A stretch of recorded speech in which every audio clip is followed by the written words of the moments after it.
திருமுன் ஏற்புடையதாய் இருப்பதாக. ஆமென். அமர்வோம். அன்புக்குரியவர்களே, யாவருக்கும் ஆண்டவராகிய இயேசு கிறிஸ்துவின் திருப்பெயரில் அன்போடு நல்வாழ்த்துக்களை நான் மகிழ்ச்சியோடு தெரிவித்துக் கொள்கிறேன். தென்னிந்திய திருச்சபை மாமன்றம் இன்று நாம் சிந்திக்க நமக்கு தந்திருக்கிற அழகான ஒரு செம்பொருள், ப்ரொடெக்டிங் த கேர்ள் சைல்ட், பெண் சிறார்களின் பாதுகாப்பு என்கின்ற தலைப்பில் செம்பொருளில் நாம் சிந்திக்க அழைக்கப்பட்டிருக்கிறோம். பொதுவான காரியங்களை இந்த வாரத்தோடு நம்முடைய சிந்தனையை நாம் செலுத்தி நிறுத்தி வருகின்ற ஞாயிறு முதல் கிறிஸ்துவின் பிறப்பை கொண்டாடும் அதற்கு ஆயத்தப்படும் விதமாக வருகையின் ஞாயிற்றுக்குள்ளாக நாம் கடந்து வர இருக்கிறோம் என்பதை உங்களுக்கு நினைவுபடுத்த விரும்புகிறேன். பெண் சிறார்கள், பெண்கள் என்ற உடனேயே திருமுறையில் நிறைய செய்திகள் பெண்கள் என்பவர்களே கடவுளின் சாயலில் இரண்டாம் நிலையை பெற்றுக் கொண்டவர்கள். ஆணும் பெண்ணுமாக கடவுள் படைத்தார். ஆகவே முதலில் ஆண் அடுத்தது பெண் என்று சொல்லி படைப்பை குறித்து பேசுகிற காரியங்கள். இன்னமும் சபைகளிலே பெண்கள் பேசாதிருக்க கடவுள்கள், பெண்கள் சபைகளிலே முக்காடு அணிந்திருக்க வேண்டும், பெண்களுக்கு ஐயங்கள் ஏற்படுகின்ற போது அவர்கள் சபைகளில் தங்கள் கடவுளிடம் இந்த ஐயங்களை தீர்த்துக் கொள்ள வேண்டும் என்று திருமறை நெடுகிலும் பல்வேறு சொற்கள் சொல்லப்பட்டிருக்கிறதெல்லாம் நாம் அறிந்திருக்கிறோம். ஆனால் கிறிஸ்து பெண்களை எப்படி அணுகினார் என்பது மிக நேர்த்தியாக நாம் புரிந்து கொள்ள அழைக்கப்படுகிறோம். ஆண்டவராகிய இயேசு கிறிஸ்து அவர் ஒருபோதும் பெண்களை இரண்டாம் பட்சமாகவும் குறைவாகவும் அவர்களை காணவில்லை. ஆனால் யூத பாரம்பரியம் அல்லது இஸ்ராயேல் மக்களுடைய சூழல் அவர்கள் பெண்களை அப்படியே பார்த்திருந்தார்கள்.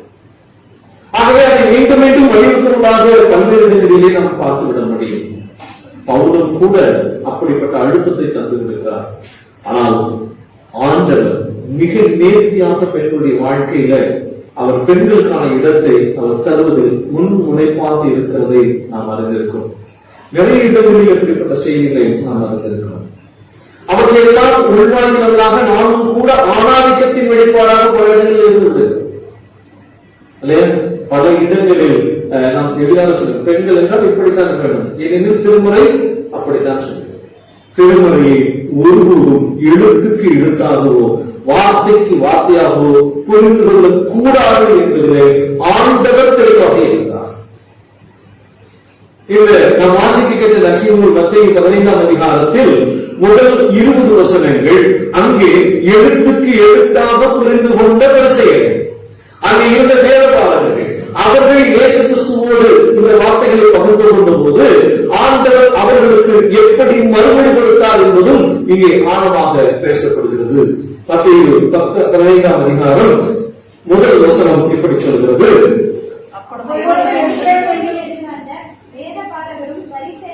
அப்பொழுது எருசலேமிலிருந்து வந்திருந்த வேதபாரகரும் பரிசேயரும் இயேசுவிடத்தில் வந்து அவர் இப்படி சொல்கிறார்கள், உம்முடைய சீடர்கள் முன்னோர்களின் பாரம்பரியத்தையே மீறி நடக்கிறார்கள். நாம் எப்போதுமே நம்முடைய ஆதிக்கத்தை நிலைநிறுத்துவதற்கு பல்வேறு சான்றுகளை எடுத்து பயன்படுத்தி விடுவோம். அங்கே என்ன சொல்லியிருக்கிறது தெரியுமா? இங்கே எப்படி சொல்லியிருக்கிறார்கள் தெரியுமா? அந்த சமூகம் எப்படி இருக்கிறது தெரியுமா? அந்த குடும்பத்தை பார்த்தாயா? நாம் எப்படிப்பட்ட குடும்பத்தை சேர்ந்தவர்கள் தெரியுமா? இவையெல்லாம் பல்வேறு எடுத்துக்காட்டுகளாக வைக்கப்பட்டிருக்கிறதை நாம் அறிந்திருக்கிறோம். இங்கேயும் வேதபாரகர்களும் பரிசேயர்களும் கூடியிருக்கிறார்கள். அப்படி கூடியிருக்கிற போது இந்த பரிசேயர்கள் இயேசு கிறிஸ்துவிடம் ஒரு கேள்வியை வைக்கிறார்கள், வினாவை வைக்கிறார்கள். ஏன் நீங்கள் முன்னோர்களின் பாரம்பரியத்தை நீங்கள் கடைபிடிப்பது இல்லை? நாம் பல சமயங்களில் ஆண்டவருடைய வார்த்தை அப்படியே செய்கிறோம் என்று சொல்லி அடிமைத்தனத்தை நாம் நிலைநிறுத்துவதிலே ஆர்வமாக இருந்து விடுகிறோம். ஆனால் ஆண்டவர் ஒருபோதும் மூடத்தனத்தை அவர் அங்கீகரிப்பதே, ஒருபோதும் அடக்குமுறையை கடவுளின் பெயரால் கொண்டு வந்தாலும் கூட அதை ஆண்டவராகிய இயேசு கிறிஸ்து ஏற்றுக்கொள்வதே. நாம் பல சமயங்களில் வீடுகளிலே எல்லாம் நம்ம பார்த்தோம் இல்லைங்களா? ஆமா, நான் எல்லாருமே நீ என்ன பேசுறது, ஆம்பளை நாங்க பேசிருக்கோம், பொம்பளை நடுவில் பேசுறோம். அது சிறு பிள்ளைகளின் பாடு, இதை விட பாடணும். உனக்கு என்ன அதுக்குள்ள நாக்கு வளர்ந்துருச்சு இல்லையா? பல்வேறு விதமான அடக்கு முறைகளை கையாளுகிற போது அவற்றை திருமலையின் பார்வையிலேயே சொல்லிவிடுவதுதான் மிக கொடுமையான ஒன்று. அப்படி சொல்லுகிற போதெல்லாம் ஆண்டவர் அவர்களுக்கு வேறு பதிலை வைத்திருக்கிறார், வேறு விதமான பதிலை கொடுத்துக் கொண்டே வருகிறார். அதுக்கப்புறம் பிறகும் சொல்லப்படுகிறது,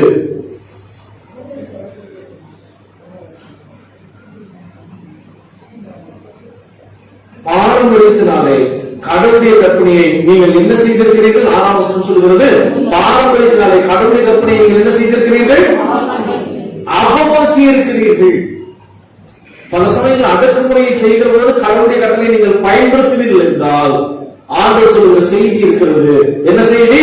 நாம் கற்பனையை, அதன் நோக்கத்தை நாம் சிதைக்கிறோம். நினைவில் வைத்துக் கொள்ளும், நோக்கத்தை சிதைக்கிறோம் என்பதை நினைவில் வைத்துக் கொள்ளும். முக்காடு இடுவதை குறித்து திருமறையில நிறைய பேச, ஆனால் இறைநாடு சொல்லுகிறார்கள். முக்காட்டை குறித்து ஆழமாக திருமறையில வாசித்தீர்கள் என்றால் பவுல் சொல்லுகிறார், உங்கள் தலைமையிலே உங்களுக்கு அப்புறம் இது எக்ஸ்ட்ரா மீட்டிங். ஆனால் நம்முடைய திருச்சபையுடைய முற்பிதாக்கள் அல்லது நம்ம திருச்சபையில் ஆழமாக இருக்கிறவர்கள் எங்களுக்கு தான் பயம் தெரியும் என்று சொல்றவர்கள் இன்னும் சொல்வார்கள், முக்காடை கண்டிப்பாக பெண்கள். ஆனா சொல்லுகிறார்களாம், வருகின்ற தூதர்கள் வந்து உங்களால டிஸ்டர்ப் ஆகிறாங்க. அப்ப அவர் எப்பேற்பட்ட தூதரா இருப்பார் இல்லையா? நீங்கள் யாரை குறைத்து மதிப்பிடுகிறீர்கள்? தூதர்களே கெட்டு போகிற அளவுக்கு சிந்தையை தூண்டுகிற பெண்கள் என்று நீங்கள் குற்றப்படுத்துகிறீர்களா? அல்லது பெண்களை பார்த்து தூதர்களும் என்ன விடுவார்கள், சிந்தை கெட்டு போயிருவார்கள் என்று குற்றப்படுத்துகிறீர்கள்? வார்த்தைக்கு வார்த்தை, எழுத்துக்கு எழுத்தாக பொருள் கொள்ளாமல் நோக்கத்தை சிந்தித்து கடவுளின் சித்தத்தை செய்வதற்கு நீங்களும் நானும் அழைக்கப்பட்டிருக்கிறோம். அதனால் இப்படி வார்த்தைக்கு வார்த்தை பொருள் கொள்வதற்கு இன்னொரு அழகான பெயர் வைத்திருக்கிறார். 7வது வசனத்தை வாசிங்க. என்ன பெயர் உங்களுக்கு? ஜாக்கிரதை. பல சமயங்கள் கடவுளுடைய வார்த்தை வைத்து கடவுளுடைய வார்த்தைக்கு விரோதமாக அவமாக்குவீர்கள் என்றால் ஆண்டவர் உங்களை எச்சரிக்கின்ற ஒரு செய்தி இருக்கிறது. என்ன செய்தி? நீங்கள் யார்? மாயக்கர். மிகுந்த ஜாக்கிரதையாக இருப்பதற்கு நாம் அழைக்கிறோம். அன்பானவர்களே, வார்த்தைக்கு வார்த்தை பொருள் கொண்டு அவர்களை சுற்றி இருந்து கொண்டு நாங்கள் சொல்லுதான் சரி என்று நினைத்துக் கொண்டிருப்பீர்கள். ஆனால் ஆண்டவர் உங்களை அவமாக்கி போட்டிருக்கிறார். இதை நான் உங்களை கடினமாக அல்ல, மிகுந்த மன அன்போடு உங்களுக்கு சொல்ல. ஆனால் நாம் நிறைய கேள்விப்படுகிறோம், ஏராளமான செய்திகள். தொலைக்காட்சியை திறந்தால், இன்னும் யூடியூப் என்கிற வலைப்பக்கங்களை திறந்தால் பெண்கள் இப்படித்தான் இருக்க வேண்டும். நேற்று முந்தைய தினத்தில் பார்க்கும் அவர்கள் எப்படி உடையறிய வேண்டும் என்று ஒருவர் கற்றுக் கொடுத்துக் கொண்டிருக்கிறார்.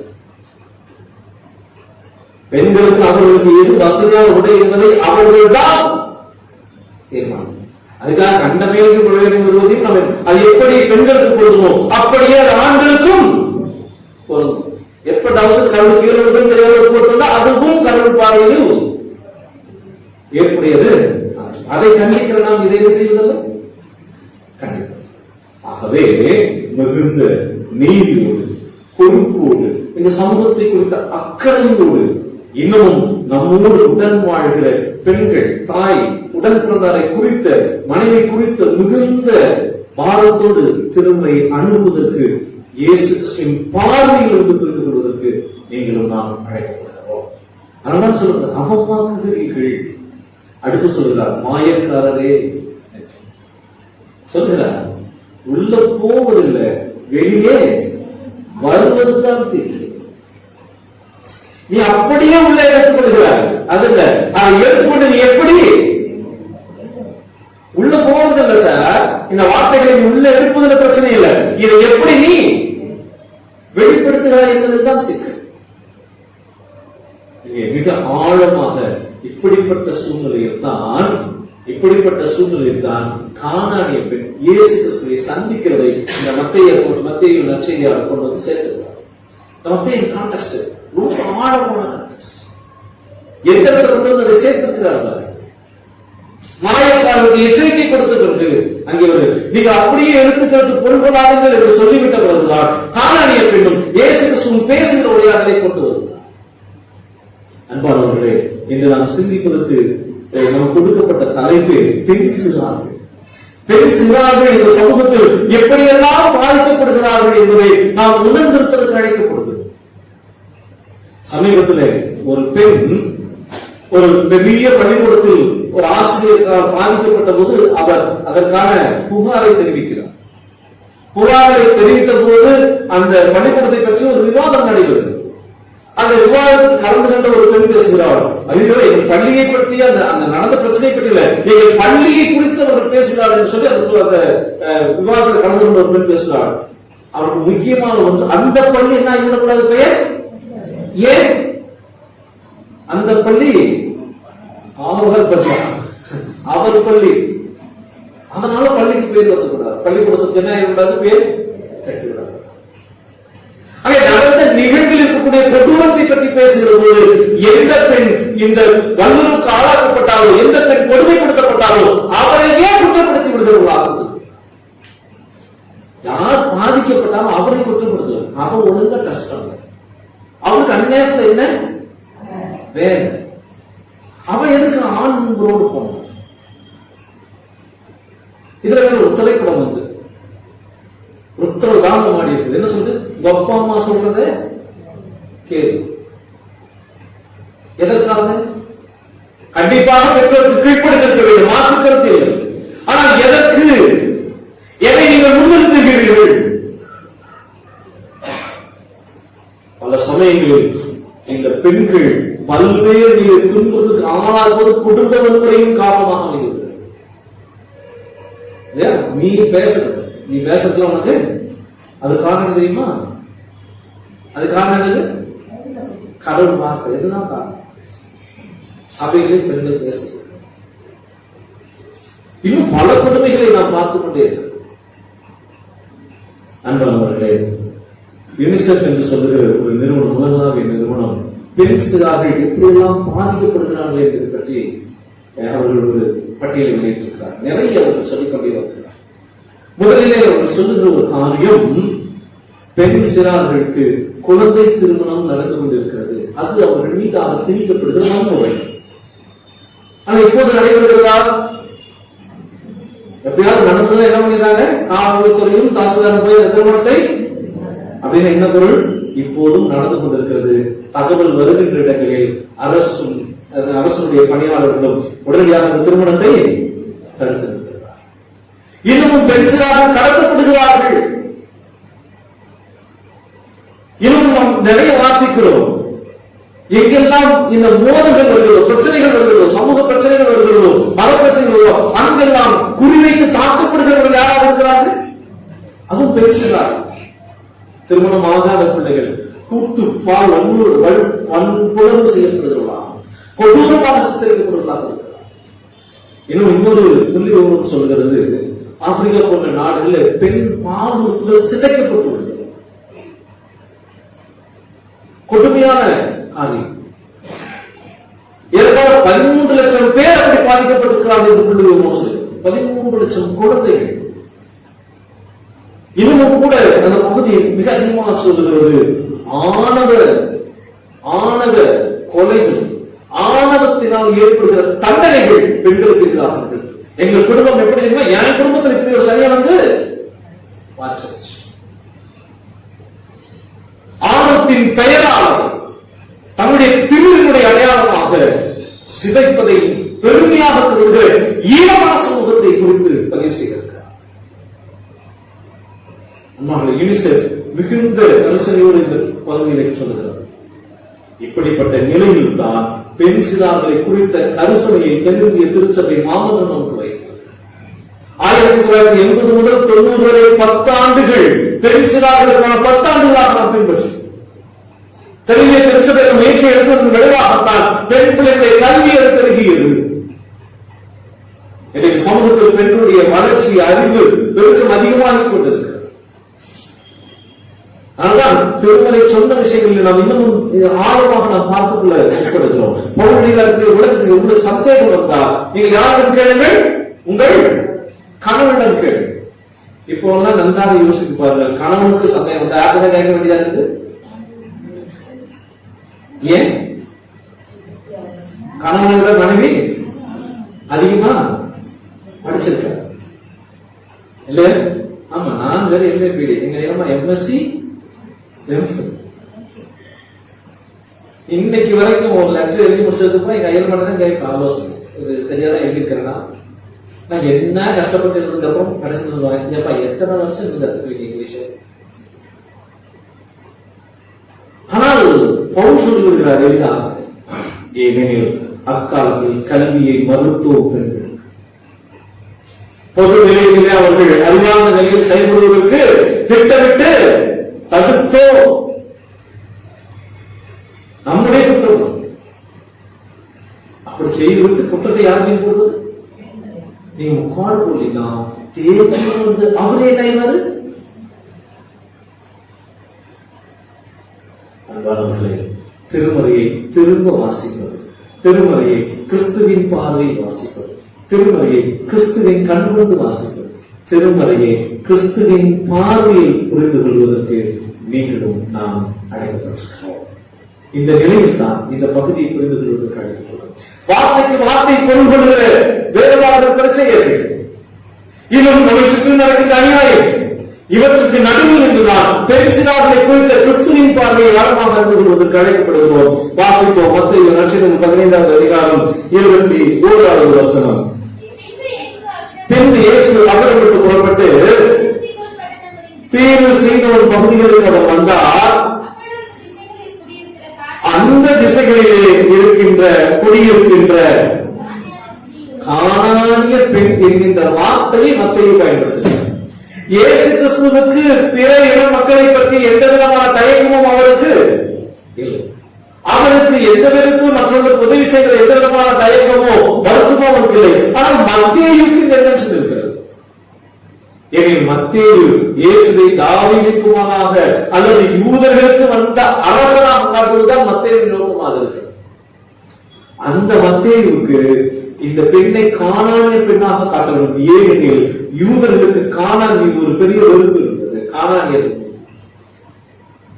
அதுவும் தீரு சீதோன் என்று சொல்வது.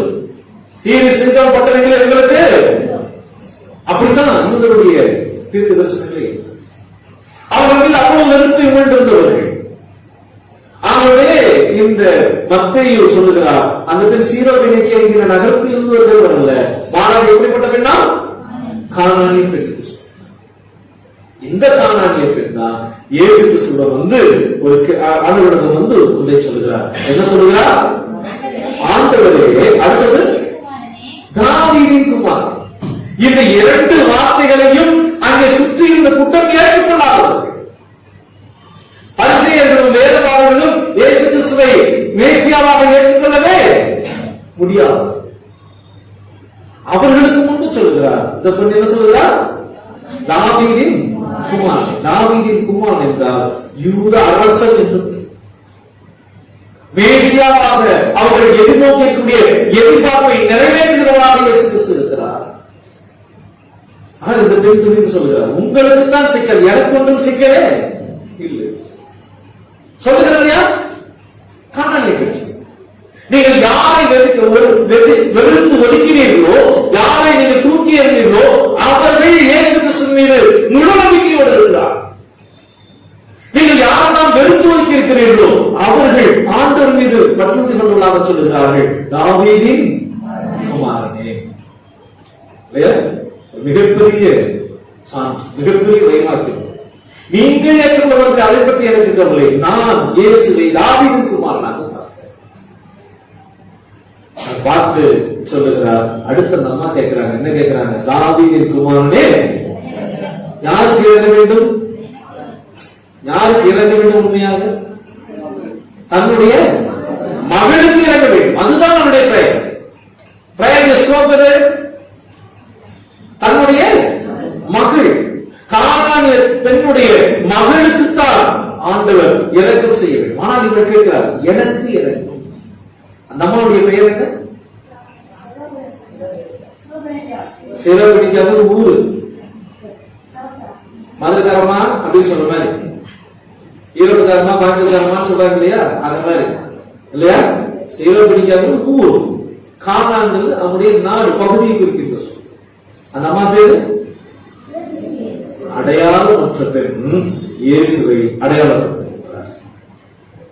அடையாளமற்ற பெண் இயேசுக்கு ஒரு அடையாளத்தை தருகிறார். அவர் தாவீதின் குமார். அந்த தாய் தன்னுடைய மகளுக்காக அவள் கேட்கிறார், எனக்கு இரக்கம் செய்யும். எனக்கு இரக்கம் பண்ணா அது என் மகளுக்குரியதாக இருக்கு. அதுவும் இந்த பெண் யார் தெரியுமா? எவ்வளவு பணக்காரி தெரியுமா? அந்த செய்தியெல்லாம் பின்பு வருகிறது. நான் எவ்வளவு பணக்காரியாக இருக்கிற செய்தி வருகிறது. ஆனால் தன் பணத்தை விட, தன் சமூக அந்தஸ்தை விட அதெல்லாம் விட்டு விட்டு கிறிஸ்துவிடம் கெஞ்சுகிறாள். எனக்கு இறங்கு. கெஞ்சி கேட்கிற சாமி, எனக்கு மனசரங்க சாமி, மனது இறங்கும்படியவர்கள் கெஞ்சுகிறார். உண்மையில் தாயுடன் வந்தார். உண்மையில் தாயுடன் 2-3 வாரங்களுக்கு முன்பு இங்கே கோயம்புத்தூர் ஆனஸ்புரத்தில் ஒரு பெண் தூக்கிட்டு தற்கொலை செய்திருந்தார். மிகப்பெரிய விவாதம் ஓடிக்கொண்டிருக்கிறது. அவள் படித்த கல்லூரியில் இயற்பியல் ஆசிரியர் அவளை பல்வேறு விதங்களை தொல்லை செய்திருக்கிறார். அவர் மாத்திரம்தான் தொல்லை செய்திருக்கிறாரா என்றால் மாத்திரமல்ல, அவளுடைய தோழிய தந்தை, அவளுடைய சம வயதில் இருக்கக்கூடிய தோழியுடைய தந்தை அவளை இப்படி தொந்தரவு செய்திருக்கிறார். அது மாத்திரமல்ல, இன்னொரு செய்தி இருக்கு. ஒரு கிழவன், 62 வயது கிழவன் பேசுகிறார். தாய் பதறுகிறார், எனக்கு என் மகளுக்கு இனி வேறு யாருக்கும் பிள்ளைகளாக தயவு செய்து பிள்ளைகளை பாதுகாக்க. அந்த நேர்காணலை கண்கொண்டு பார்க்க முடியும். அவ்வளவு வேதனையோடு இருக்க முடியும். அந்த வேதனையினூடாகத்தான் இதை புரிந்து கொள்ள முடியும். அந்த வசதி மிக்க அந்த தாயாகிய கானானிய பெண் இயேசு கிறிஸ்துவிடம் கெஞ்சுகிறார். தன்னுடைய வசதியை பற்றி அவர் கவலைப்படவில்லை. தங்களுக்கு ஊர்கட்டு இருக்கக்கூடிய வெறுவை பற்றி அவர் கவலைப்படவில்லை. இயேசு கிறிஸ்துவிடம் போய் கதறுகிறார், எனக்கு இறங்கும், என் மகள் கொடிய வேதனை கொடுத்துக் கொண்டார். என் அன்பு திருச்சபையே, இந்த பகுதி நமக்கு முன்பு வைக்கப்படுகிறது. கொடிய வேதனையோடு பெண் சிறார்கள் இருக்கின்றனர். அவள் உணர்வை வெளிப்படுத்த முடியாமல் இருக்கின்றனர். அவள் வருகின்ற பாடல்களிலேயே சொல்ல முடியவில்லை. சொன்னால் அவளை குற்றப்படுத்தி, நீ சரியில்லை, நீ ஏன் இப்படி போய் பண்ண, அவர்களை குற்றப்படுத்துகிறார். கொடிய வேதனைக்குள்ளாக இனம் சிறார்கள் வைக்கப்பட்டுக் கொண்டிருக்கிறார்கள். பெண் சிறார்கள் வைக்கப்படுகிறார். அதுவும் இன்னமும் மோசம். இப்போ ஆண் சிறார்களுக்கும் அந்த அப்படிப்பட்ட பிரச்சனைகள் வந்து சமீபத்தில் எனக்கு நன்கு தெரிந்த ஒரு குடும்பத்தில் அப்படிப்பட்ட அவங்க அப்பா சொன்னேன், வாங்க நேர காவல்துறையில போயிருப்பாங்க. என்ன சொல்லணும்னா, பையன் இப்பதான் 9வது படிக்கிறான். நாளைக்கு ஏதாவது பிரச்சனை என்ன பண்ண செய்த அந்த 14 வயது சிறுவனுக்கு இவ்வளவு சிக்கலை உருவாக்குற பெரிய பொறுப்பில் இருக்கிற ஒரு பெண் என்ன செய்யும்? என் நம்பிக்கையுள்ளவர்களே, பெண் சிறார்கள் சிறுவர்களுக்கு பாதுகாப்பை கொடுக்க வேண்டியதாக நாம் அழைக்கப்படுகின்றோம். இந்த சூழ்நிலையில் சீடனுடைய மறுபடி நமக்கு மிகப்பெரிய ஆச்சரியத்தை தருகிறது. அந்த சீடர்கள் இயேசு கிறிஸ்துவிடம் சொல்லுகிறார்கள். என்ன சொல்லுகிறார்களா? வாசியுங்கள். இவர் நம்மை பின்தொடர்ந்து கூப்பிடுகிறாரே, இவர் நம்மை பின்தொடர்ந்து கூப்பிடுகிறாரே அல்ல, கூப்பாடப்படுகிறாரே. அவர் சத்தம் நமக்கு எப்படி இருக்கிறது? இடையூறாக இருக்கிறது. அந்த சத்தத்தை சத்தமாக அவர் படுகிற பாடுகளாக பார்க்க முடியாமல் அதுக்கு நமக்கு சிக்கலை விடுகிறார்கள். அது என்னுடைய சமாதானத்துக்கு அமைதிக்கு இடங்களை தூக்கி இருக்கிறார். நடந்து இந்தியா வளர்கிறது வளர்ந்து என்று கூப்பாடுபட்ட ஒரு மனிதன் இருக்கிறார். இந்த நாட்டின் முதல் மனிதனாக கருதப்படுகிற மோடி என்ற பிரதம அமைச்சர். அந்த மனிதர் அமெரிக்காவின் முதல் மனிதரை இந்தியாவுக்கு கூட்டிக் கொண்டு வந்த போது இங்கு இருக்கின்ற கூப்பாடுகளை மறைப்பதற்கு ஒரு பெரிய சுவை கூப்பாடுகளை செய்திகள் ஏற கூடாது. இவர்கள் படுத்த சத்தத்தை நாங்கள் இனி கேட்க ஒரு அவல நிலையில் இருக்கக்கூடிய ஒருவரின் சத்தத்தை வீதிகளுக்கு கொண்டு வந்தால் அதற்கு சாரிய பிரச்சனை இருக்கிறது சொல்லி ஜெய்பீமுக்கு மிகப்பெரிய அந்த தீபாவளி வந்து ஜெய்பீம் என்ற ஒரு திரைப்படம் வந்தது. அந்த திரைப்படத்துல ஒரு சமூகத்தினுடைய கடை நிலையில் இருக்கக்கூடிய குரல் இனத்தை சார்ந்த ஒருவர் எப்படி அரசின் பயங்கரவாதத்தால் தாக்கப்பட்டு எப்படி அவர் இன்னும் உயிரை ஈர்த்து போனார், அரசின் பயங்கரவாதம் எப்படி இருந்தது என்பதை குறித்து ஒரு திரைப்படம் வந்திருக்கிறது. அந்த திரைப்படம் சமூகத்தின் விழிப்பு நிலையில் இருப்பவருடைய வழியை அது வழியிலாய் கூறுகிறது. குரலற்றவர்களின் குரலாக தன்னை பதிவு செய்யும். ஆனால் அந்த சத்தம் மற்றவர்களுக்கு கூப்பாடாக தெரிகின்றது. அந்த படத்தை பார்த்து கண்ணீர் விட்டபோது என்னுடைய மகள் கேட்டார், டேடி அது படம் டேடி. இல்லை, இன்னமும் ஏராளமான மக்கள் இப்படிப்பட்ட கூப்பாடுகளுக்கு மத்தியில் இருந்து வருகிறார். எப்போது கடவுளை விடுவி முடியும்? எனக்கு அழுகை அதுதான் வந்தது. அது பார்த்து எனக்கு அழுகை அல்ல, நடந்ததை பார்த்து இன்னமும் இப்படி இருக்கிறார்கள், என்ன செய்ய போகும்? சந்தர்களை போல எழுதி நிற்பதற்கு வேண்டிய அவசியம் என்று நமக்கு முன்னும் வைக்கப்பட்டது. சீடர்கள் சொல்லுகிறார்கள், இவர்கள் கூப்பாடு இடைஞ்சலாக இருந்தீங்களே, இவர்கள் உதவி செய்யும் அல்ல, இவர்கள் உதவி செய்யும் என்பது அல்ல, மாறாக இளைஞருடைய கூப்பாடு தொந்தரவாக இருந்தது கிடையாது. திருச்சபையை மிகுந்த எச்சரிக்கையோடு இருப்பதற்கு நாம் அழைக்கப்படுகிறோம். விளிம்பு நிலை மக்களின் குரலாக நீங்களும் நான் மாற வேண்டும். மாறாக ஆண்டவருக்கு பின்பாக சென்று கொண்டிருக்கோம், ஆண்டவரின் சீராக இருக்கிறோம் என்று சொல்லிக்கொண்டு மாயக்காரர்களாக அந்த கற்பனைகளை அவமாக்குவதாக நாம் இருந்துவிடும். எல்லாம் சீரர்கள் சொல்லுகிறார்கள், எப்படி இருக்கிறது? கூப்பாடாக இருக்கிறது. அப்படி என்ன செய்து விடுங்கள், எளிதாக சொல்லிவிடுவது. அதை தொடர்ந்து பின்வர்கள் அடுத்த பகுதி இருக்கிறது. 4000 பேர் உணவளிக்கிற நிகழ்ச்சி இருக்கிறது. அதிலே சொல்லுவார்கள், ஆண்டவரே நாம் இவ்வளவு தினாரிகளை கொண்டு வாங்கினா கூட எங்களுக்கு என்ன பண்ண முடியாது, வேணா காசு கொடுத்து. அந்த திரைப்படத்தின் மிக முக்கியமான ஒன்று, அந்த பாதிக்கப்பட்ட பெண்ணிடம் வந்து சொல்வார்கள், உங்களுக்கு வேண்டுமானால் நாங்கள் நஷ்டத்தை வழங்குவோம். அந்த பெண் உரிமையோடு சொல்லுவார், எனக்கு நீதி வேண்டும். பாதிக்கப்பட்டவர்களுக்கான நீதிக்கான தேர்தலில் நம்முடைய பங்கு எப்படிப்பட்டதாக இருக்கு? அந்த சாதாரண பெண் இந்த பணத்தை தூக்கி எறிந்துவிட்டு என் சமூகத்தில் இனி ஒருவரும் இப்படி பாதிக்கப்படக்கூடாது என்றாலே நாம் எங்கே இருந்து கொண்டிருக்கிறோம்? இங்கே சீடர்கள் சொல்லுகிறார்கள், இவன் நம்மை பின்தொடர்ந்து கூப்பாடு போடுகிறாளே, இவனை முடியாது சொல்லுங்க சார். அதை பற்றி இன்னொரு காட்சி எப்படி கோபம் வந்தது தெரியுமா? அவளுடைய கணவனை காவல்துறையில கொண்டு விடுவார்கள். காவல் நிலையத்திலே கொண்டு அவளை காணவில்லை என்று சொல்லுவார்கள். அப்போ சொல்லுவாங்க, காணவில்லை என்பதற்கு முந்தைய காட்சி வைக்கப்பட்டிருக்கிறது. யாராவது பெரிய மனுஷனை கூட்டிட்டு வந்தீங்கன்னா இவங்களை என்ன பண்ணிடுவாங்க, அனுப்பிச்சுட்டுவாங்க. போய் கேள்வி சாத்தான நடந்தது நம்ம அறிந்து போய் பெரிய மனுஷன் போய் கேட்டீங்கன்னா அவங்க அனுப்பிச்சுவாங்க. போய் அந்த ஊர் பெரிய கேட்கலாம். அவன் சொல்லுவான், உங்களெல்லாம் ஒட்டு குடிசை கொடுத்தா, உங்களெல்லாம் இடம் கொடுத்தா ஒட்டு குடிசை அமைதியா இருக்க முடியாதா? உங்களுக்கெல்லாம் வந்து நாங்க பஞ்சாயத்து பண்ணோமா? ஏதோ திரைப்படத்தில் நடந்தது அல்ல, நடந்ததை திரைப்படத்தில் சொல்லியிருக்கிறார். இன்னமும் இந்த சமூகத்தில் அப்படிப்பட்ட கொடுமைகள் நிகழ்ந்து கொண்டிருக்கிறது.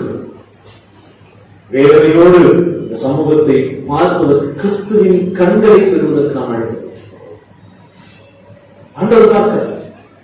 ஆனால் ஆண்டவரை பின்பற்றுகிறோம் என்று சொல்கிற சீடர்கள் தான் இதை செய்கிறார். ரொம்ப ஜாக்கிரதையாக இருக்க வேண்டும். திருமறை வாசிக்கிறேன் என்று சொல்லி அவமானப்படுகிறவர்களாக நாம் இருந்து விடுகிறோம். கிறிஸ்துவை பின்பற்றுகிறோம் என்று சொல்லி கூப்பாடுவதற்காக நாம் தள்ளி வைத்து விடுகிறோம். ஜாக்கிரதையாக இருப்பதற்கு நாம் வைத்திருக்கிறோம். அன்பானவர்களே, இந்த நிலையில் தான் அந்த பெண்ணே தொடர்ந்து போராடுகிறாள். அதற்கு இயேசு கிறிஸ்து அவள் போராட்டத்தை பார்த்து இயேசு கிறிஸ்து சொல்லுகிறார். இந்த நிலையில் அவருடைய சொற்கள் அங்கே வருகிறது. 24ஆம் வசனத்தை வாசிப்போம். காணாமல் போன ஆடுகளாகிய இஸ்ரவேல் வீட்டாரிடத்திற்கே நான் அனுப்பப்பட்டேனே என்று மற்றபடி அல்ல என்று ஆண்டவர் சொல் மறுக்கின்றார். ஆண்டவர் மறுக்கிறார். நான் சிதறடிக்கப்பட்ட அல்லது இதுவரை கண்டுகொள்ளாமல் பெறப்பட்டிருக்கிற இந்த இஸ்ரவேல் மக்களுக்காகத்தான் நான் வந்திருக்கிறேன் என்று மற்றவர்களுக்காக நான் வரவில்லை என்று சொல்லுகிறார். அது மாத்திரம் அல்ல, ஆனால் அவர் தொடர்ந்து சொல்லுகிறார். மிக முக்கியமான அடுத்த கட்டத்தை நோக்கி இந்த பெண் அழுகிறார். 25ஆம் வசனம். கானானிய பெண் சொல்லுகிறார், இயேசு எப்படி அழைக்கிறார்? ஆண்டவரே என்று அழைக்கிறார். ஆண்டவரேனா என்ன அர்த்தம் தெரியுமா?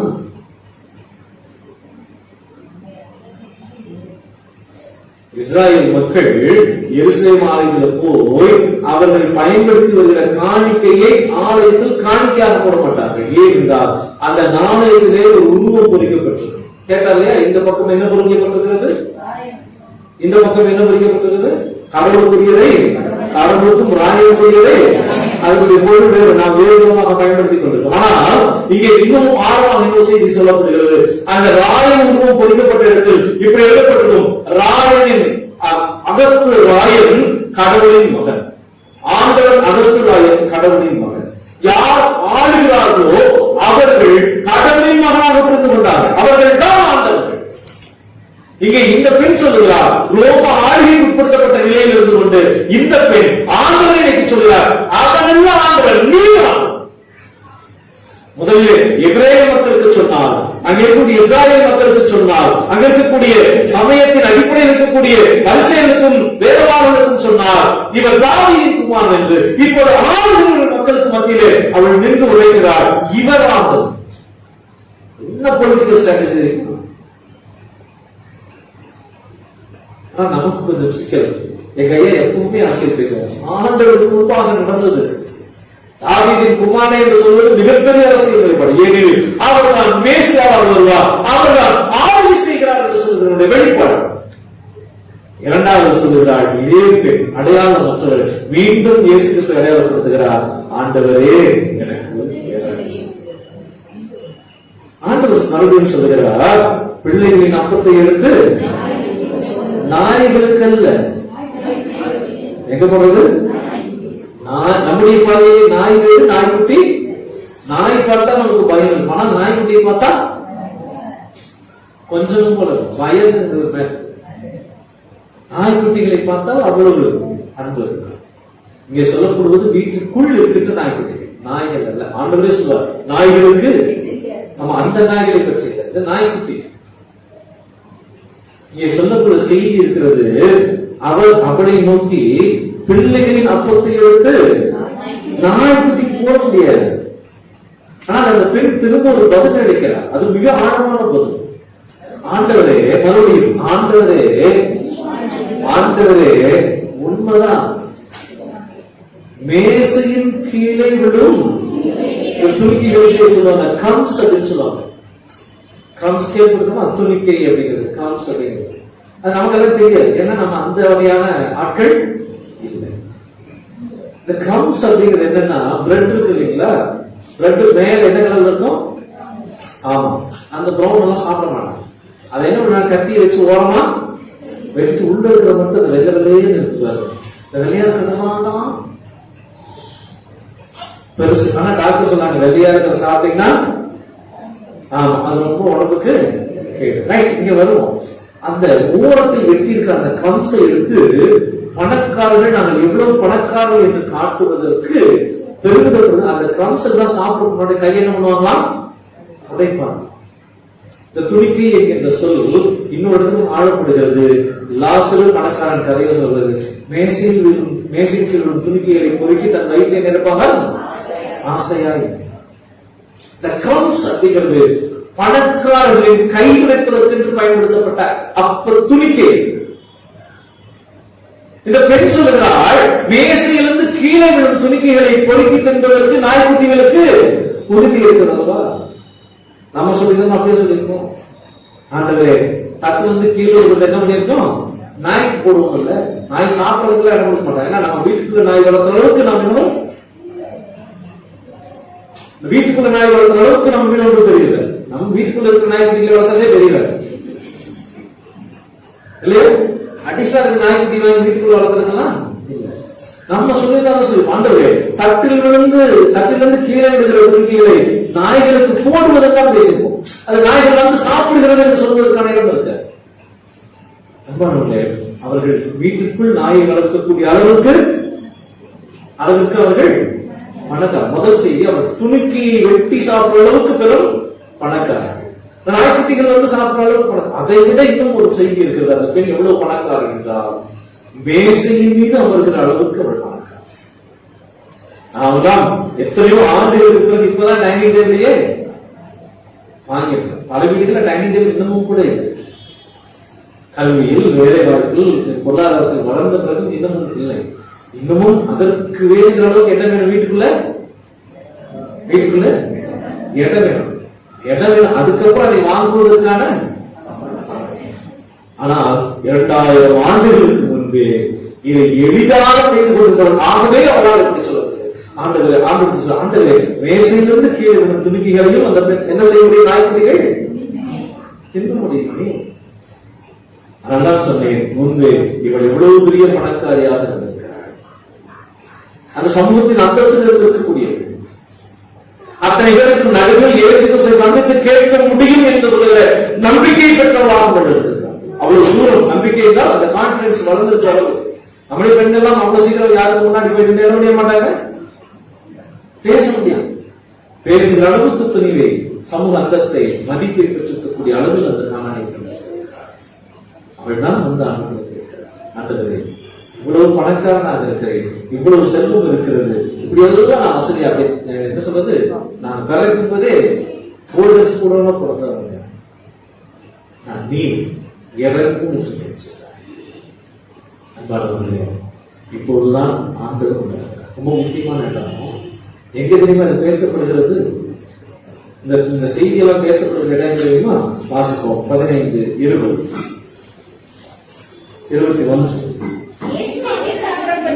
அவ்விடம் விட்டு புறப்பட்டு தீரு சீதோன் பட்டணத்துக்கு வந்து நின்று கொண்டு ஆண்டவர் சொல்கிறார், காணாமல் போனார்களுக்காக நான் வந்தேன் என்று எங்க வந்து பேசுறாரு?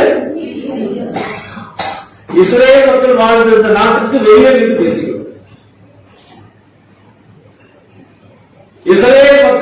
இஸ்ரேல் மக்களை தேடி இருக்க வேண்டிய இடத்தை விட்டு வெளியே வந்து சொல்றாரு, தீரு சீதோன் வந்து சொல்றாரு, நான் காணாம போன மக்களுக்காகத்தான் இருக்கேன். எங்க தொலைச்சோமோ அங்கதானே தேடணும். ஆண்டவர் சரியாக வந்து தேடுகிறார். புறையின மக்களை வெளியே தொலைத்து விட்டோம், வெளியே வந்து தேடுகிறார். அங்கேதான் அந்த பகுதி சொல்லப்படுகிறது. உடனே ஆண்டவர் புரிந்து கொள்கிறார். பள்ளங்கள் நிரப்பப்பட வேண்டும் என்றால் 2 காரியங்களை செய்யலாம். ஒன்று, மேடுகளை வெட்டி என்ன பண்ணலாம், இல்லைன்னா இன்னொரு பெரிய பழத்தை வெட்டி, இந்த பழத்தை ஆண்டவர் எதை செய்ய எல்லாவற்றையும் சமமாக்க வேண்டும் என்பதற்கு மேடுகளை வெட்டி பள்ளங்களை நிறைத்திருப்பாரா, அல்லது பெரிய பழத்தை வெட்டி இன்னொரு பழத்தை நிறைச்சிருப்பாரா? எதை செய்ய இல்லையா? மேடுகள் விழ வேண்டும், பள்ளங்கள் நிரப்பப்படும். மேடுகளை வெட்டி பள்ளங்களை நிரப்பும் போது சில சமயத்தில் தெரியாம மேட்டை என்ன பண்ணிடும், ரொம்ப பள்ளமாக்கி. அதனால அந்த பெண் சொன்னாங்க, உன் பிள்ளைகளுக்கு போதுமான அளவுக்கு கொடுங்க, கீழே விழுகின்றவைகள் எக்ஸ்ட்ரா இருக்கிறவைகள் எங்களுடைய. 2 இட்லிக்கு மேல, உனக்கு பசிக்கு மேல சாப்பிட அடுத்த இட்லி யாருடையது? இது கம்யூனிஸ்ட் சித்தாந்தமோ பெரிய அளவில் பேசப்பட்ட செய்திங்க. உன் பசிக்கு மேல நீ சாப்பிட அடுத்த இட்லி இன்னொருத்தருடைய இட்லி அப்படின்னு ஒரு பெரிய புகழ்வாய்ந்த அறிஞர் சொல்றது தத்துவம் அது. அன்பானவர்களே, இந்த இடத்துல ஆண்டவர் புதுமை சமூகத்தை கொண்டு வருகிறார். அதனால சொல்லுகிறார், அந்த பெண்ணை நோக்கி சொல்லுகிறார், அந்த பெண்ணை நோக்கி ஆண்டவர் சொல்லுகிறார், பெண்ணே உன் விசுவாசம் யாருக்கு தெரியுமா? யாருக்கு சொல்லுகிறார் தெரியுமா? உலகின மக்களை நாய்களாக கருதுகின்ற யூதர்களே, உலகின மக்களிடம் நீங்கள் போய் விசுவாசம் என்ன என்பதை கற்று நாய்கள் என்று சொல்வது இது இஸ்ரவேல் மக்களிடத்திலே உலகின மக்களை குறிப்பிடுகிற போது இப்படி சொல்லப்படுகிற வழக்கம் உண்டு. நாய்கள் அப்படின்னு என்ன அர்த்தம்?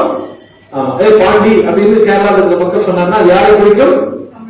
தமிழர்களை குறிக்கும். பாண்டினா என்ன அர்த்தமா? அவனுக்கு கொஞ்சம் கீழே, ஏன்னா அவங்க தோல் கொஞ்சம் நுணுப்பா இருக்கு, இவங்க தோல் கொஞ்சம் கருப்பா இருக்கும். அதனால நல்லா பார்த்தா எப்படி தெரியுறாங்களா? பாண்டி. அன்பானவர்களே, நீங்கள் யாரை குற்றப்படுத்தீர்களோ அவர்கள் விசுவாசத்தில் வளர்த்து தலைத்து மேலோக்கி நின்று கொண்டிருக்கிறார்கள். அவர்களிடம் போய் நீங்கள் விசுவாசத்தை கற்றுக்கொள்ளுங்கள். ஆகவேதான் ஆண்டவர் சொல்கிறார், பெண்ணே உன் விசுவாசம் தெரியும். அவர்கள் விசுவாசம் சொன்னது, ஏன்னா எழுத்தில் போய் விசுவாசத்தை தேடிக் கொண்டிருப்பார். அவர்கள் விசுவாசம் என்பது வார்த்தைக்கு வார்த்தை தேடிக் கொண்டிருப்பவர்கள். ஆனால் உன் விசுவாசம் அதை தாண்டி கடவுளின் நன்மை நீ தேடுகிறார். அதான் சொல்றார், ஆகவே உன் விசுவாசம் பெரிது, ஆகவே நீ விரும்புகிறபடி உனக்கு. என் அன்பிற்குரியவர்களே, இந்த சமூகத்தில் பெண் சிறார்களை பாதுகாக்க வேண்டும் என்று சொல்லுகிற மிகப்பெரிய பொறுப்பு நமக்கு கொடுக்கப்பட்டிருக்கிறது.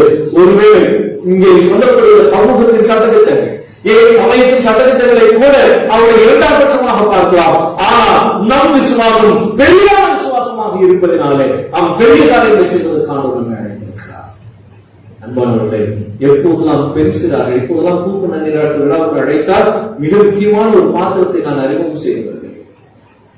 இன்னும் கூட பெண்களுடைய நிலைமையை பற்றி நாம் புரிந்து கொள்ள வேண்டும் என்றால் அப்போஸ்தலர் நடவடிக்கை 16 இருக்கக்கூடிய செய்தி மிக ஆழமாக ஒரு செய்தியை சொல்கிறது.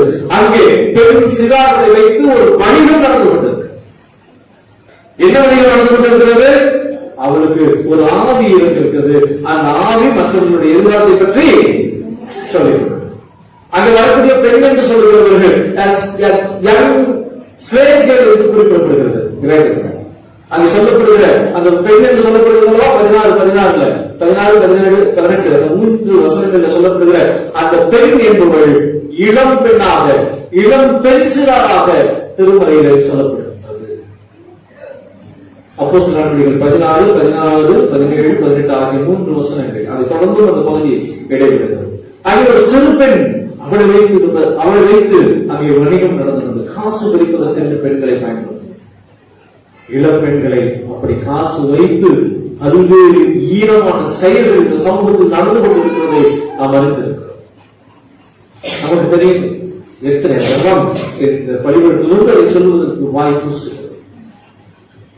மிகுந்த எச்சரிக்கையோடு இருப்பதற்கு நாம் அழைக்கப்படுகிறோம். என் அன்புக்குரிய திருச்சபையை மிகுந்த ஜாக்கிரதையாக இருப்பதற்கு அழைக்கப்படுகிறோம். எஸ்தர் ராஜாத்தினுடைய கதையில மிக மிக முக்கியமான ஒரு பாத்திரம் வஸ்தி. அதை நாம் எப்போதும் பெண் பிள்ளைகளுக்கு சொல்லுவார்கள். வஸ்திக்கு ஒரு நிகழ்ச்சி கொடுக்கப்படுகிறது. அரசர் அகாஸ்வேரு 127 நாடுகளின் மன்னன். அந்த மன்னன் ஒரு பெரிய விருந்து வைக்கிறார். 127 நாடுகளுடைய பிரதானிகள் வருகிறார்கள், குருமன்னர்கள் வருகிறார்கள். அங்கிருக்கலாம் வந்தபோது அவர் விருந்து வைத்த பிறகு அந்த மன்னன் சொல்லுகிறார், அவன் மறுபோதில் இருக்கிறபோது அவர் சொல்லுகிறார், என் மனைவியை அழைத்துக் கொண்டு வாருங்கள். அத்தனை பேருக்கு முன் அவள் தன் அழகை மற்றவர்களுக்கு காட்ட. சொன்னவன் கணவனாக இருக்கலாம், சொன்னவன் அரசனாக இருக்கலாம், சொன்னவன் மிகப்பெரிய அதிகாரத்துக்குட்பட்டவனாக இருக்கலாம். ஆனால் இந்த வஸ்தி சொன்ன ஒன்று, என் உடல் என்பது அது வணிக பொருள் அல்ல. என் உடல் என்பது அது காட்சி பொருள் அல்ல. பெண்ணின் உடல் என்பது வணிகமோ, பெண்ணின் உடல் என்பது காட்சி பொருளோ அல்ல என்ற ஒரு பொருள். அதனால்தான் அதிகாரத்தின் உச்சத்தில் இருந்தபோது, அதிகாரத்தின் அவன்தான் மன்னன், மாபெரும் சக்கரத்தாக இருந்தவர்களும் கூட அந்த பெண் சொன்ன முதல் காரியம் ஒன்று மிக ஆழமான காரியம். என்ன சொன்னால் முடியாது, நோ என்று சொன்ன பெண் சிறார்களுக்கு இளம் பெண்களுக்கு நாம் கற்றுத்தர வேண்டிய முதல் செய்தி இருக்கிறது. அவர் சொல்ல வேண்டிய முதல் வார்த்தை என்னது? என்ன சொல்லணும்? நோ. ஆண்களும் சொல்லித்தர வேண்டும். ஆண்கள் முதல்ல அந்த மாதிரி பிரச்சனைக்கு உண்டு பண்ணாம இருக்கிறது முதல்ல நம்ம நோ சொல்லணும். நோ, நான் அடக்குமா, நான் அடக்குமா. ஏனெனில் புள்ளி சொல்றது, யார் நம்பிக்கையானவர்கள் என்று சொல்லுகிறாரோ அவர்களால் தான் பெண் சிறார்கள் அதிகம் பாதிக்கப்பட்டிருக்கிறார். அதிகபட்சம் யார் நம்பிக்கைக்குரியவர்களாக இருக்கிறார்களோ அவர்களால் தான் பாதிப்பு ஏற்பட்டது என்று சொல்லுகிறார். ஆகவே முதலில் மனம் திரும்ப வேண்டியது ஆண்கள், நாம். அடுத்து மனம் திரும்ப வேண்டியவர் இருக்கிறார்கள் யார்? பெரிய பெண். அவரை பத்தி அப்படின்னா, அவர் எவ்வளவு நல்லது தெரியுமா? அவர் எப்ப இருக்கிறது அவரை பத்தி மனம் திரும்புங்கள். மூன்றாவது பெண் சிறார்கள், நீங்கள் சொல்ல வேண்டிய செய்தி இருக்கிறது. என்ன செய்தி? கொஞ்சம் சத்தமாக சொல்லுங்க. நோ. என்று நாம் பிள்ளைகளுக்கு கற்றுத்தர வேண்டிய செய்தி முக்கியமான செய்தி. அவருடைய தொழிலை அவர் எப்படி அணுகுகிறார் என்கின்ற அணுகுவதை, அவருடைய முயற்சிகளை சரியாக புரிந்து கொள்வதற்கு பெண்களுக்கு கற்றுத்தர வேண்டிய செய்தி இருக்கிறது. முதலில் அவர்கள் சொல்ல வேண்டிய ஒரு செய்தி இருக்கிறது, நோ. இரண்டாவது, ஏதாவது செய்தால் நான் கத்தி கூப்பாடு விடுவேன் என்று அவர்களுக்கு சொல்ல. கத்தி பிரச்சனையாக போகணும். அவர் திருப்பி குற்றப்படுத்துவார்கள், எதையாவது செய்ய பார்ப்பார்கள், வேற ஏதாவது நடக்கும், எது வேண்டுமானும் நடக்கும். ஆனால் முதலில் இதை வெளிப்படுத்தி விடுகிறேன். ஆகவே என் அன்புக்குரிய திருச்சபையே, பெண் சிறார்களை குறித்த பெரிய பார்வையாளர் நமக்கு தருகிறார். முதலில் பெண்கள் மீது நம்பிக்கையை, பெண்கள் மீது மரியாதையை, பெண்கள் மீது கடவுளுடைய திட்டத்தை உணர்ந்து கொண்டதாக இருக்கின்ற போது பெண் சிறார்களின் வாழ்வையும் நாம் புனரமைக்க முடியும் என்பதை நாம் உணர்ந்து கொள்ள கடவுள் அழைத்திருக்கிறார். ஆண்டு சமூகம் ஆண்டுகளை நாங்கள் மாற எனக்கு உதவி செய்யும். கிறிஸ்துவின் பார்வையில் நாங்களுடைய வார்த்தைகளை புரிந்து கொள்ள, கிறிஸ்துவின் பார்வையில் இந்த சமூகத்தை புரிந்து கொள்ள எங்களுக்கு கற்றுத்தாரம் என்று கண்களை மொழி வேண்டும். எங்களை நேசிக்கிற எங்கள் அன்பின் கடவுளை, எங்களோடு நீர் ஈடுபட்டு தருணத்திற்காக நமக்கு நன்றி செலுத்துகிறோம். திருமறையின் வார்த்தைக்கு வார்த்தை பொருள்களாக இருந்து அதன் உண்மையான நோக்கங்களை சிதறடிக்கிறவர்களாக எங்களுடைய ஆதிக்கத்தை நிலைநிறுத்துவதற்கு மற்றவர்கள் மீது எங்களுடைய வன்மத்தை நாங்கள் செலுத்தி வருகிறோம். கடவுளுடைய வார்த்தை இப்படித்தான் சொல்வதற்கு தவறாக நாங்கள் புரிந்திருந்ததெல்லாம் போதும். நாங்கள் இனி அவமாக்காதபடி, இனி கடவுளுடைய வார்த்தைகளை அவமாக்கி விடாதபடி, கடவுளுடைய திருமணமாக இயேசு செய்ய பார்த்து மாயக்காரவே எங்களை குற்றம் இருக்கிறார்கள்.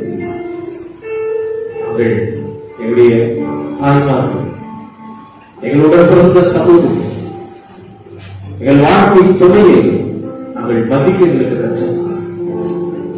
இந்த திருப்பணத்தில் எங்களை காத்து உடைய பேரர்களே எங்களுக்கு துணையாக காத்து கடவுளே வளமிக்க சமூகமாக நாங்கள் படைக்க எங்களுக்கு ஆற்றுகிறார். பாதிக்கப்பட்ட ஏராளமான ஆசிரியர் முதல் நேற்று வரையில் எத்தனை பிள்ளைகள் அந்த குடும்பங்களிலே காயத்தை போக்க உதவி செய்ய நீதி நிலைநிறுத்தப்பட உதவி செய்ய குரலற்றவர்களின் குரலாக எங்கள் குரல் வெளியிடுவதற்கு ஏற்ற தைரியத்தை எங்களுக்கு கட்டளையிடுகிறார். பாதத்தில் அர்ப்பணிக்கிறோம். இயேசு கிறிஸ்துவின் திருவடியை வேண்டிக் கொள்கிறோம்.